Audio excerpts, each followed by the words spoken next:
বাংলাদেশ জাতীয়তাবাদী দল বিএনপি মধুখালী বোয়ালমারী আলফাডাঙ্গার নির্বাচনের প্রার্থী খন্দকার নাসির ভাইয়ের উপলক্ষে আজকের এই পথসভার সম্মানিত শ্রদ্ধাভাজন সভাপতি, মঞ্চে উপস্থিত আছেন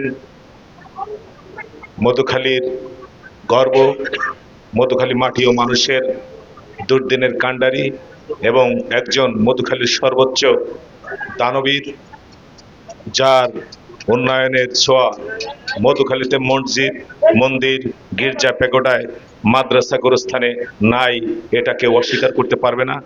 সেই আজ দানবীর বিশিষ্ট শিল্পপতি জনাব আলহাজ লোকমান হোসেন খান উপস্থিত আছেন। আজকের অনুষ্ঠানে উপস্থিত আছেন আমাদের এলাকার সর্বজন শ্রদ্ধেয়, মধুখালী উপজেলার সর্বজন শ্রদ্ধেয় এবং সর্বময় অভিভাবক, আমার রাজনৈতিক শিক্ষাগুরু জননেতা জনাব শাহাবুদ্দিন আহমেদ সতেজ। আজকের অনুষ্ঠানে আমাদের মাঝে প্রিয় অতিথি হিসাবে উপস্থিত আছেন পার্না গ্রুপের ম্যানেজিং ডিরেক্টরের একমাত্র উত্তরসূরি, আমাদের সকলের প্রিয় স্নেহভাজন জনাব আরিয়ান খান। আজকের অনুষ্ঠানে অতিথি হিসাবে উপস্থিত আছেন মধুখালী উপজেলা বিএনপির সংগ্রামী সাংগঠনিক সম্পাদক, আমাদের সকলের প্রিয় জনাব কামরুজ্জামান মিন্টু ভাই। আজকের অনুষ্ঠানে প্রিয় অতিথি হিসাবে উপস্থিত আছেন মধুখালী পৌর যুবদলের সিনিয়র যুগ্ম আহ্বায়ক এবং লড়াই সংগ্রামে সর্বোচ্চ নির্যাতিত মধুখালীর যুবনেতা, আমাদের প্রিয় জনাব মাহবুব তালুকদার সহ কামালদিয়া ইউনিয়ন বিএনপির নির্বাচন পরিচালনা কমিটির সংগ্রামী সভাপতি এবং মঞ্চে উপস্থিত আছেন মধুখালী পৌর বিএনপির সহ সাংগঠনিক সম্পাদক, আমাদের সকলের প্রিয় এবং সরকারি নূরউদ্দিন কলেজের সাবেক সফল এজিএস এবং আজকে জনাব মোর্শেদ আবু নাসের টিটো। আজকের অনুষ্ঠানে অন্যান্য নেতৃবৃন্দ, ছাত্রদল, যুবদল, স্বেচ্ছাসেবক দলের সকল নেতাকর্মীরা, সবাইকে জানাই কামালদিয়া ইউনিয়ন বিএনপির পক্ষ থেকে ধন্যবাদ এবং কৃতজ্ঞতা, শুভেচ্ছা। আজকের অনুষ্ঠানে আপনারা যারা উপস্থিত হয়েছেন, জাতীয় নির্বাচনকে কেন্দ্র করে আপনাদের কাছে উদাত্ত আহ্বান জানাই।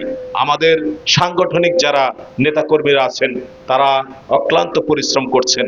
আমাদের একটা বিশেষ দাওয়াত, আজকে আমাদের এই দানবের শিল্পপতি মহোদয়ের মুখের দিক তাকিয়ে আপনারা যারা উপস্থিত হয়েছেন, আপনারা জানেন আমরা 17টা বছর লড়াই সংগ্রামের মাধ্যমে অত্যন্ত নির্যাতন সহ্য করে আমরা এলাকায় রাজনীতিটা করেছি। আমরা যারা এই বিএনপি রাজনীতি করি, আমরা তো নির্বাচনে প্রতিদ্বন্দ্বিতায় এবং আমরা ভোট চাওয়ার জন্য আপনাদের প্রত্যেক ধারে ধারে আমরা ঘুরছি, কিন্তু আমার একটা বিশেষ আহ্বান, আমাদের বিএনপি ছাড়া আপনারা যে সমস্ত অন্যান্য দলের শুভাকাঙ্ক্ষী নেতাকর্মী, সাধারণ ভোটার আছেন, আপনাদের কাছে তার আহ্বান জানাই, বিগত দিনে নির্বাচনের আগে আমাদেরকে বিএনপি আলাদেরকে 1 সপ্তাহ ছুটি দেওয়া হতো। কি জন্যে? আমরা যাতে এই এলাকায় না থাকি, আমরা যাতে ভোট দানে আমরা অংশগ্রহণ না করি। কিন্তু আমরা সে কথা বলবো না, আমাদের সুযোগ এসেছে। আপনাদের কাছে উদাত্ত আহ্বান জানাই, আপনারা সবাই বাড়িতে থাকবেন এবং আমাদের এই নির্বাচনটাকে আমরা আনন্দ ঘন করার জন্য আপনাদের সহযোগিতা আমাদের আজকের আমাদের এই দুর্দিনে বড়ই প্রয়োজন। আপনারা বাড়িতে থাকবেন, আপনাদের সাথে কাঁধে কাঁধ মিলিয়ে, যেহেতু আওয়ামী লীগ নাই, আওয়ামী লীগের প্রতীক নাই, প্রার্থী নাই, আওয়ামী লীগের বন্ধুদের প্রতি উদারত আহ্বান জানাচ্ছি, আসুন আমরা এই এলাকায় উন্নয়নমূলক কর্মকাণ্ড করার জন্য মধুখালীর সর্বোচ্চ দানবের বিচক্ষণ ব্যক্তি, বিশিষ্ট শিল্পপতি, সে আজকে ধানের শীষের জন্য আপনাদের কাছে এসেছে। তার সম্মানার্থে, তার মুখের দিক তাকিয়ে আমরা সবাই দল মত নির্বিশেষে আমরা এবছরে ধানের শীষের প্রার্থীকে নির্বাচিত করে, আপনারা জানেন 12 তারিখের জাতীয়